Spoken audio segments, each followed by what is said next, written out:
তারা স্লোগান দিচ্ছে দেখলাম, আরেকজন মুচকি মুচকি হাসতেছে, স্লোগান ধরতে পারতেছে না। স্বাধীনতা এনেছি, স্বাধীনতা রাখবো, এই কথা বলতেছে, আবার দেখলাম পাশে একজন মুচকি মুচকি হাসতেছে, কারণ এই স্লোগান তো একটু অপ্রাসঙ্গিক। গোলাম আজমের কি ভূমিকা ছিল?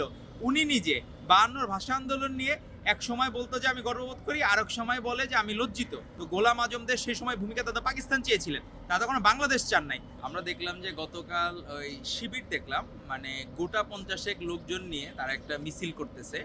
আর সমস্যা হলো কি, আমাদের মিডিয়ার ভাই বন্ধুরা যারা একটু, আমার মনে হয় যে সাংবাদিকতা হওয়া উচিত ভার্সেটাইল, মানে কারো প্রতি কোনো পক্ষপাত দুষ্ট বা আবেগ থাকবে না। কিন্তু আমাদের সাংবাদিক অনেক বন্ধুরা দেখি তারা এমনভাবে ছবি নেয় যে 10টা মানুষ দাঁড়াইলে মনে হবে মিছিল অনেক বড়, এইভাবে তারা ছবি নেয়। এবং আমরা আরেকটা ছবি আবার দেখলাম যে মিছিলের লোকের থেকে আমাদের সাংবাদিক বন্ধুরা বেশি। তো এখন বিষয়টা হয়ে গেছে এই গুটি কয়েক লোক নিয়ে, আপনি যে আমাকে প্রশ্নটা করলেন, এটা আসলে তাদের এই গুটি কয়েক লোককে যেভাবে মিডিয়া এই বিষয়টারে হাইলাইট করতেছে তাদেরকে, এটা আসলে টোটালি অপ্রাসঙ্গিক। কারণ তারা হলো অস্তিত্ব সংকটে ভুগতেছে, নাম সর্বস্ব সংগঠন। তো তাদের নিয়ে আসলে আলোচনা করা এটা খুবই বিব্রতকর। তারপরেও যে তারা স্লোগান দিচ্ছে দেখলাম, আরেকজন মুচকি মুচকি হাসতেছে, স্লোগান ধরতে পারতেছে না। ঠিক আছে, যে স্বাধীনতা এনেছি, স্বাধীনতা রাখবো, এই কথা বলতেছে, আবার দেখলাম পাশে একজন মুচকি মুচকি হাসতেছে, কারণ এই স্লোগান তো একটু অপ্রাসঙ্গিক। এই প্রসঙ্গে স্লোগান দিতে হলো ফ্যাসিস্ট লীগের এরা দিত ওই সময়, কারণ তারা মুক্তিযুদ্ধকে নিজেদের ব্যক্তিগত সম্পত্তি মনে করত। আজকে যাদেরকে দেখলাম, যাদের এক সময় পরিচয় ছিল রাজাকার হিসেবে, যাদের এক সময় পরিচয় ছিল বা পরিচিতি ছিল আল বদর হিসাবে, আল সামস হিসাবে, সেই ব্যক্তিরাই এখন দেখা গেছে মুক্তিযুদ্ধকে বিক্রি করার চেষ্টা করতেছে।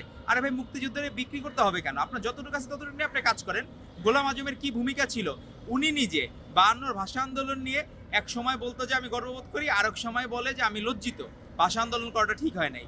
তো এরকম সাসপিশিয়াস ক্যারেক্টার, বাইপোলার ডিসঅর্ডারের ক্যারেক্টার, তো এদেরকে নিয়ে আলোচনা করা আসলে অপ্রত্যাশিত। 24-এর গণ অভ্যুত্থানে ফ্যাসিস্ট হাসিনার যে খারাপ ভূমিকা ছিল, ভিলেন হিসেবে ছিল। আপনি যদি তাকে কোনোদিন হিরোইন বানাইতে চান, সেটা তো কোনোদিন সম্ভব না। Once a villain always a villain, মানে সেই জায়গায়, মানে বাস্তব জগতে। তো গোলাম আজমদের সেই সময় ভূমিকা তাদের পাকিস্তান চেয়েছিলেন, তারা কোনো বাংলাদেশ চান নাই। তারা নিজের মুখে বলেছিলেন যে আমরা কখনো বাংলাদেশ চাই না, আমরা পাকিস্তানের সাথেই থাকতে চেয়েছি। তো সেই জায়গায় তারা নিজেরাই জাস্টিফাই করতেছেন তারা পাকিস্তানের সাথে থাকতে চাইছেন। সেই জায়গায় আপনারা কে, বা আমরা বুঝলাম না যে আপনারা যে কথাবার্তাগুলো বলেন বাংলাদেশের মানুষকে বোকা পাইছেন। আপনারা অবশ্য বোকা মনে করছিলেন, কিন্তু তারা বোকা না। তারা 12ই ফেব্রুয়ারি নির্বাচনে ঠিকই তাদের প্রাণের নেতা জনাব তারেক রহমানকে বিজয়ী করেছে। তো বাংলাদেশের মানুষকে আপনারা বোকা ভাববেন না। আর যেসব স্লোগান আপনাদের মানুষজন হাসে এগুলো শুনে, আপনার স্লোগান ধরার সময় মানুষজন বুঝে নাই যে কি স্লোগান ধরবে, কারণ এই স্লোগান তো তারা অভ্যস্ত না, এই স্লোগান তারা কোনোদিন শুনে নাই।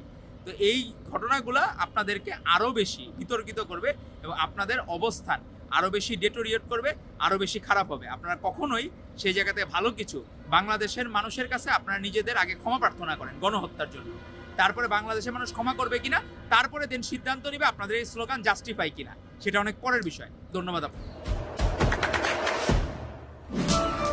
দেশে দেশে সবার সাথে দ্য নিউজ।